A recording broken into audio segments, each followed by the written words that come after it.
PSSI juga. I'd like to ask you a little bit in regards to what are your first things on the agenda for you that you plan on doing. Obviously, there's a big match day coming up, but outside of that. Well, I think it's quite logic because if you want advice, the first thing you need to do is to analyze.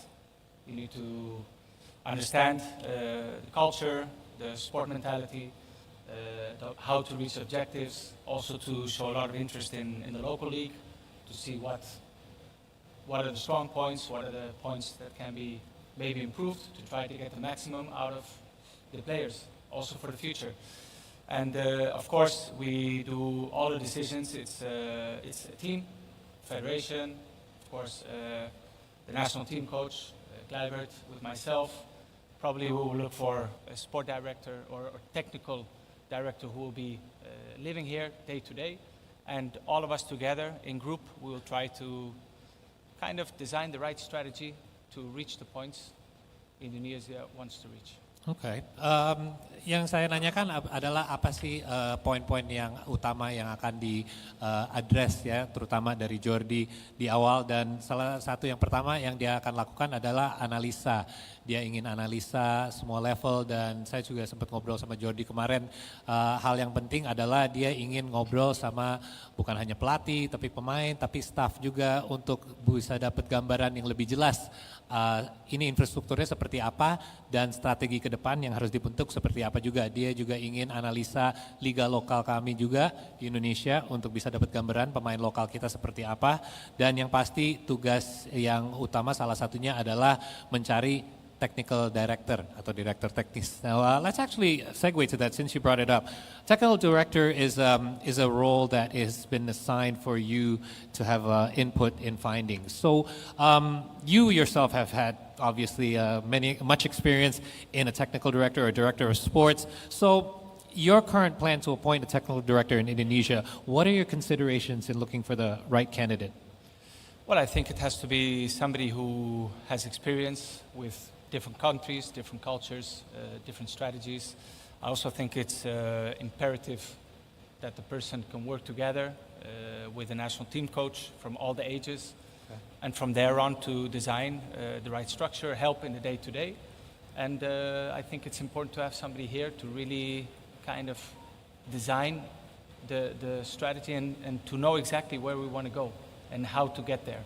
So I think it's important to have somebody who, again, I repeat, has experience abroad, that he's open-minded, that he's quick to adapt to new places, because every culture is different, and it's important to work together as a group, as I said before also, together with the federation, together with the coaching staff, and all together to try to create the same direction, the same path towards good results. Common goal. Yeah. So, yang saya menanyakan adalah role-nya Dirtek, apa sih yang dicari untuk kandidat tersebut. Dan yang pasti kalau Jordi ingin kandidat untuk Dirtek ini bisa seseorang yang punya pengalaman di berbagai negara-negara lain di dunia ini. Karena dia juga ingin seseorang yang punya pengetahuan yang luas, pengalaman yang luas, dan juga dari kebudayaan juga terekspos sama kebudayaan lain di luar Indonesia saja. Dan juga bisa kerjasama sama tim PSSI sama pelatih-pelatih di setiap level untuk membentuk strategi yang tepat untuk semua level bisa menuju ke goal yang sama, yaitu meningkatkan sepak bola di Indonesia. So I want to talk about your personal experience, because you mentioned how it would be good to have a technical director that has a more worldly experience, I suppose, like a more global kind of cultural experience. You yourself have a very interesting background. You obviously are a son of arguably the best Dutch footballer of all time, but you actually started at a young age in Spain. Can you tell us a little bit about how that experience was for you, having played at a youth level in Spain, and actually you make a home in Spain as well?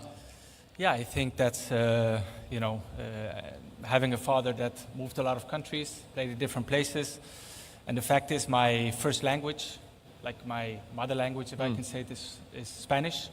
That was the first language I ever spoke, and that's why I also understand in many cases when we talk about players from different cultures playing for which national team, For me, I think I'm one of the few players who played for the Holland, the Netherlands, Dutch national team without ever having played a game in the Dutch league. Right. So I do understand that part. I had the option to play for Spain and also the option to play for the Holland national team. My first language was Spanish. I spent most of my life living in Spain, but I played for Holland. And it's one of those decisions you make with your heart, and you just feel it's the right one, and that's the decision I made. And how do you feel that helped you be more rounded or complete as a person, both as a person and a footballer? Well, I think it makes you open-minded.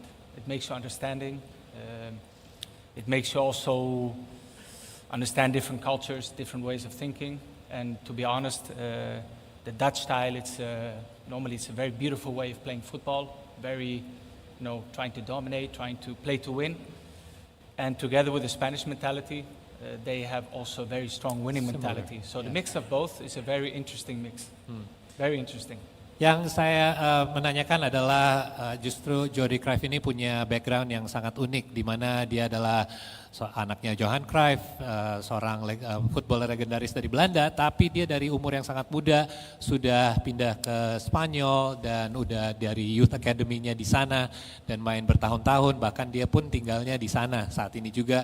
Bahasa utama dia juga Spanyol, dan tadi juga sebut bahwa ada fakta menarik di mana dia sebenarnya salah satu pemain timnas Belanda yang tidak pernah main di Liga Belanda sama sekali. Dan dia ada pilihan untuk main mau di timnas Spanyol juga bisa, tapi dia lebih memilih dengan hati dan ingin main untuk Belanda. Dan ini menarik buat saya sendiri ya, karena ini adalah banyak yang bisa dicocokin sama Indonesia saat ini juga. Timnas juga penuh dengan pemain lokal dan juga diaspora, dan ini mungkin bisa jadi sesuatu yang sangat relatable buat Jordi. Saya juga ingin tahu apakah ini bisa membantu justru dia dengan role-nya sebagai penasihat teknis, dan dia juga merasa ada banyak kesamaan ya antara sepak bola di Belanda maupun sepak bola di Spanyol, di mana targetnya adalah untuk menang tapi juga main sepak bola yang indah, dan ini semoga bisa membantu dia juga untuk bisa terapkan joint culture ini di Indonesia juga di sepak bola kita di PSSI.